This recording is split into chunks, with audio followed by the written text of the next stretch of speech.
আসসালামু আলাইকুম everyone, welcome back to my YouTube channel Tonni's kitchen. তো যারা আমার চ্যানেলটিকে এখনও পর্যন্ত সাবস্ক্রাইব করেনি তারা তাড়াতাড়ি করে সাবস্ক্রাইব করে দিন।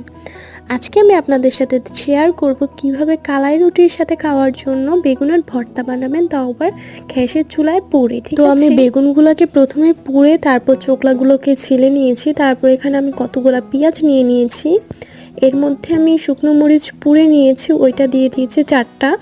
তারপর এখন আমি ভালো করে মিশিয়ে নিব এটা। তারপর এর মধ্যে ধনিয়া পাতা দিয়ে, আর আমি কিন্তু আগেই শুকনো মরিচের সাথে লবণ অ্যাড করে দিয়েছিলাম।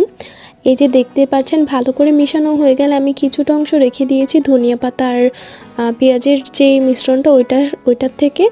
তারপর আমি এখানে বেগুনটা দিয়ে ভালো করে মিশিয়ে নিয়েছি। তারপর আমি এখানে সরিষার তেল দিয়ে দিয়েছি। এখন আমি বেগুন ভর্তাটাকে উঠিয়ে নিব। এখন আমি মরিচের ভর্তা বানাবো। কিছু মরিচ কুচি কুচি করে কেটে নিয়েছি আর সরিষার তেল দিয়ে ভালো করে মিশিয়ে নিয়েছি। তো